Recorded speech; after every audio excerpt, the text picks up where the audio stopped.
Guys, welcome to the Metal Mixtape. It's so great to have you. Hey, what's up, man? What is up, dude? Right now, since you guys got on the call, we just went up 15 billion listeners. There's billions and billions of listeners right now. Dude, so excited to have you guys, man. And I've been following you guys for a while. I believe I've been talking to Dave for a long time. I think I've talked to like pretty much everybody in the band. But how you guys doing tonight? Oh yeah, man, dude, we're doing good. Like we just finished up our previous writing session. So like we're pretty much in the midst of we're about halfway through writing our full album. So we got that to announce in the coming months. Dude, I am so excited, dude. So we're talking to Dave, Ruben, and Jake. For all the listeners out there in the world, tell us each your guys' full names, the positions you guys play in the band, and then I'll ask you what type of music you guys play. Oh yeah, man. Well, I'm David Armada. I play guitar for the band. I'm one of the writers and composers. Hey, you speak Spanish? Of course, man. Hey, tú hablas español, nunca me dijiste. ¡A huevo! Okay. Vamos, Omar. Hey, let's not go down a rabbit hole. All right, continue with the introductions. Awesome. My name's Jake Constein. I'm the drummer, and I like to party. I'm Ruben. I'm the vocalist. I like to scream. Are you the? Oh, so you're the guy in the middle of that band picture you sent me that looks really mad. Yeah. I try to look as mad as I can. Because they're pissed off teddy bear. Yeah, exactly. I'm really happy, but I was inexplicably buff too. I don't know what it is, because I'm fucking scrawny as shit, dude. I was like ripped and all over fucking snapper. That is awesome, dude. For all the listeners out there, what kind of music would you say you guys play? We play. We're a little bit more on along the lines of black and deathcore, I would say. Nice. A lot of black metal elements within the realm of deathcore. So if you like bands like Dimmu Borgir or Cradle of Filth, like definitely give us a chance. Oh, bro, of course, dude. We actually interviewed Selenos from Dimmu Borgir on the show, dude. So, and one of my fucking inspirations, bro. Like that was one of my favorite episodes of the Metal Mixtape. Hey, thanks, dude. I remember meeting Dimmu Borgir in 2014 at Ozfest 2004. And everybody was like over 6 feet tall, dude. I was like super short, but they were. Bro, you got Carpro shoes on, man. Oh yeah, I forget. That's like 6 inches, but it was they were fucking crazy. They got huge ass shoes on. Yeah, it was the Prodigies of the Great Apocalypse album when they played that. But I remember my favorite Dimmu Borgir song ever is Kings of the Carnival Creation. I love that song. Dude, that was the one with like all the London Philharmonic stuff, wasn't it? Yeah. To be completely honest, dude, like my favorite Dimmu Borgir song is actually one of their more recent ones. I actually really enjoyed Gateways, the way that it was composed. Like in my personal opinion, that's 100% perfect execution to a song. Dude, that's awesome. So you guys call yourself like Black and Core, So would you say that, like, basically you guys pull influence from each member and it kind of just shows up in the band? Yeah. I'd say it's safe to say that. I'm more of a black metal influence. The drummer, our drummer is more of a grindcore influence and our vocalist, he's more of the beat down and hardcore scene, like influenced kind of vocalist. So well, you know what? We also for different. Well, I was gonna say, that's healthy for a band if like everybody can express themselves, because like. You never know. It's kind of like letting everybody bring their own recipe to the picnic, and you come up with a sick recipe. So I'm gonna go through each one of your guys' names. So I'm gonna start with Dave. If there's two bands or two artists that inspire your style that you bring to the band, what would those two artists be? Ooh, that's an easy one. I would easily say Cradle of Filth and Darkest Hour. Dude, I love it, dude. All right, Dave. Not Dave, sorry, I just talked to Dave. How about you, Ruben? If you could pick two artists that influence your style that you bring to here at the end. And go. All right. I would say Whitechapel and really tough question on the other. Yeah, I would say a big part of me is like Whitechapel and my gonna go like inspiration. Inspiration is like Whitechapel and Suffocate, and then like two rudiments in me. Dude, with me. I like it. How about you, Jake? And honestly, so like, you know, I've been influenced by a lot, but like lately, it's been a lot of, you know, fucking weekend nachos for the drumming. And then Dark Tower as well. Like I've actually, like my very first band I ever started in was really heavily influenced by Dark Tower, and I never lost that like progressive like the way they kind of just drag shit through. It's like you know, it's like shit, like really like it's like a pulse. You know, like that whole vibe of shit. You know, yeah, the core vibe, that core vibe. So then you got that like weekend nacho shit. You know, it's just like super fast burst of like craziness, and then like with the drops. Dude, I like it, dude. So when you guys go about writing like new songs, how does that process start? Do you guys like? I know some bands they'll write the chorus first and build around it, or you'll build up like some big intro. How do you guys go about like writing a song? So our writing process. The majority of times that we meet up is usually Thursdays and Sundays, so that kind of gives me like the majority of the week to pencil out some ideas. So I'd say from like Monday through Wednesday, I just come up with ideas like within my laptop, and then I throw those out to Jake, our drummer, like on Thursdays and Sundays, and then we just go from a simple idea and then just build off of that.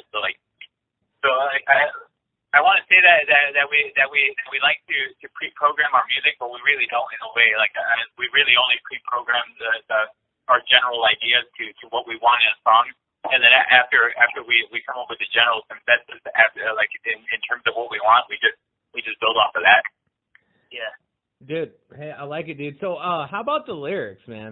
I know some people they sing about political, some people sing about nasty stuff, some people just have angry lyrics. How would you say is the relationship between all the lyrics that are written in this band? Like what are some of the topics you guys sing about? I think most of the lyrics are like they go into just like ancient like beliefs to what we go through each day and like tying those two together. Right now, that's where the lyrics are at. And I mean, I can't say that the final straw on our lyrics. They're gonna grow just like the music, but right now that's where the lyrics are standing. Yeah, dude, if you could pick one, like I know me as a musician, I'm a singer too, and I write lyrics and stuff, and I always have like a couple songs that like mean a lot to me. Is there like a certain song that you wrote lyrically that like means a lot to you, like the closest to you? I think for me personally, that would be I Plague. That's like my personal, the writing to that and what the message it brings and like what we go through every day. That's kind of like what I feel inside some days, Hey, that was the trail of what we all go through on a regular basis with the hierarchy. Not to mention that song sucks too, man. Right. It's also really yeah.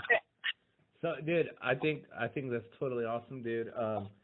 I know, like, just in the beginning, how long has this Here at the End been together? Are you guys pretty new, or are you guys been around for a while? Essentially, the band has been around for about a couple years, but nothing really serious happened. I hate tooting my own horn, but until I joined the band, like there really wasn't much discipline within the band until I joined the band, and then once I joined, we figured out a distinct sound that we wanted, and then we started executing off of that, and then just at the same time, I was kind of going through an injury. I had broken my hand at the same time while we were writing our album, so I pretty much wrote that entire album with a broken hand. Dang. That's hardcore, man. Yeah. So I was thinking when we wrote I Plague was when the band actually, I felt like the band kind of like formed. Like it was like we had another guitar player who was in rhythm at the time, and he wasn't comfortable playing what we were playing, and then but I was super fucking stoked when I heard the riffs. I was like, yeah, we let's do this. Hey, it's always great when you can find people with the same enthusiasm. So I'm guessing that when you guys play and practice, you have a lot of fun. Yeah, Oh yeah. It's mainly it's like 80% of us having fun and then 20% of the seriousness. But like there are our days like where we really sit down and we're like, all right guys, like we really got to sit down and like actually hammer out some music, dude. Like we got to stop having too much fun. Like Jake, you're having too much fun.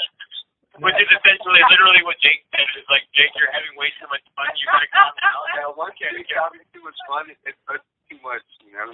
Gone too far. No, I dig it, dude. So, dude, of course, we're all quarantined, and I think like every band right now is writing a new album.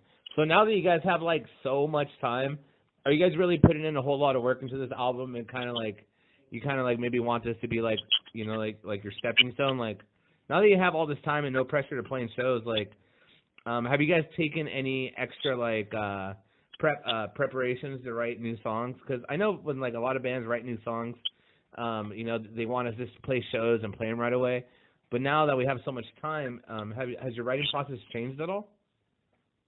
Yeah, to be completely honest, that's actually the approach that we took for our first album, and then we released this album in the midst of the pandemic, and then although we got great reception from our album, it truly wasn't what all three of us were really happy with our music. So we decided this time around with our music, like we're really gonna sit down and actually think out like every single riff, every single transition, and any single little bit and piece that you hear within the music, it has its purpose for it. So I believe we're definitely gonna surpass the expectations of what little fans that we have right now.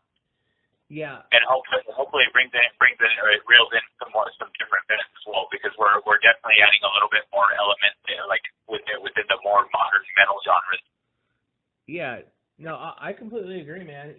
Like I think being able to get what you want out of a record is extremely hard, because like I think half of it is like, is the quality you're going to record it at going to be good, and like if you rushed it, like I know like anytime over these last few months, like everybody always complains about how they never get a break or have any time to write an album.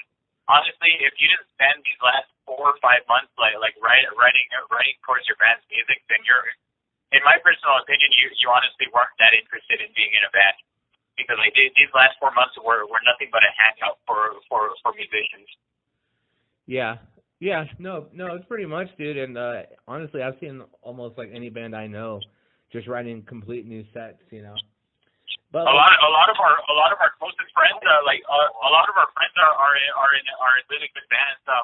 I have a lot of friends. Some of my friends are in avionics. Some of them are in dying.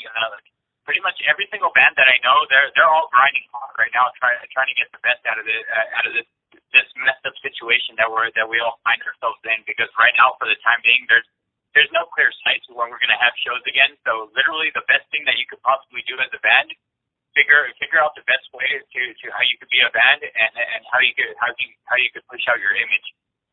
Yeah, no, I completely agree, man. I know, like even with my band, like we're literally stocked up on like over 100 shirts now. We wrote a completely new set. We put in like $5,000 in like new equipment for like the guitars. It's just like, yeah, no, definitely. Like we got handed out this time to really like push our bands, but I think what's a bummer about like this 5 months though that we've had so far is that a lot of venues haven't got like financial help that are just strictly venues, and like if they were like a bar, like they would get like a little bit of financial help, but if it's like strictly venues, like they're not getting any financial help. Yeah, exactly. Like that, and which is a big shame, because when all this is over, like where are we supposed to have our shows? Yeah. So right now there's a lot of these bands, a lot of these venues are in danger. I know from our scene alone, we're doing our best to have live stream shows like at that venue, so that way any proceeds that we get, I know personally we would. I know hypothetically, Pinup Productions they offer payment to the bands that are playing, but honestly, like if we were playing like for Pinup Productions, we would honestly just donate the money that that proceeds to us, like to that venue, so that way they could stay open a little bit longer. Or I don't know, man. It's just really messed up the way that venues are being overlooked right now. Considering that before the pandemic, this was pretty much this was all we had, and like now we don't have it anymore. Yeah. Well, like with the Bay Area especially. So sorry to interrupt you, but like the Honey Hive Gallery, like I posted on my Instagram a few times that they've been trying to stay open, because they're a space that actually does do DIY style kind of like hardcore shows. We were actually supposed to play a show with Scoundrel there a few months ago, but the COVID kind of canceled that. But they've been trying to stay open with donations alone, and it's been hard for them. I've been promoting them a lot, and then of course if you get a chance, check them out. Of course, Honey Hive Gallery is great.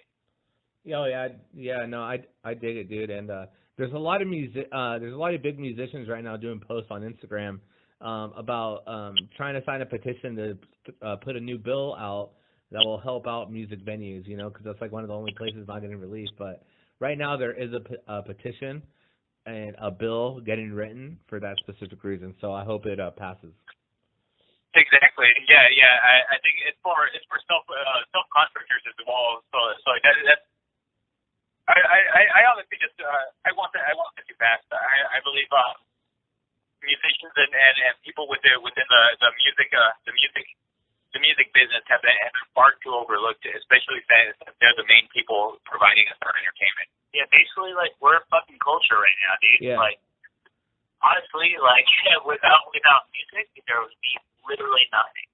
Well, you know what? Also, like, music's like an antidepressant for a lot of people. Like when I go out to shows and listen to music, like my mental state is just a lot better, and it's an escape for a lot of people. And people being not having that escape anymore, it's tough. It's a safe haven for a lot of people as well. So I mean, like. I can only feel for those people like really going through it without being in shows. I know for like personally for me, my anxiety has skyrocketed not being able to go out and socialize with my friends and just being limited to just staying home and jamming with two other people that I know every single week. These two assholes. It's kind of, I mean, it's cool being in a band and everything, but I mean, like when you really think about it, like literally limiting yourself to only seeing two other people like once a week, it really sucks, especially considering to all the rights that we had prior to. I gotta be honest, man. Like I've been working out a lot. I've got a hella acne right now, and I'm not a pleasant sight. So I feel for Dave right now. He's got to put up with me. Testosterone. Testosterone making me break out all crazy. All right, guys. We're getting towards the end of our interview. We're going to do the second part of our interview where I'm going to ask each of you guys 5 questions, and you'll only have 30 seconds to answer. Are you guys ready for the DJ Ramo Game Show 5 questions? Let's fucking do this, homie. All right. Starting with Dave. The time is clicking. If you could have one weapon in a zombie apocalypse to kill the zombie horde, what would be that one weapon? Beretta. All right. Ruben, if you could have one weapon to kill the zombie horde, what would it be? Flamethrower. All right, Jake. It's up to you to save your friends because they picked a flamethrower and a Beretta. What are you going to save them with?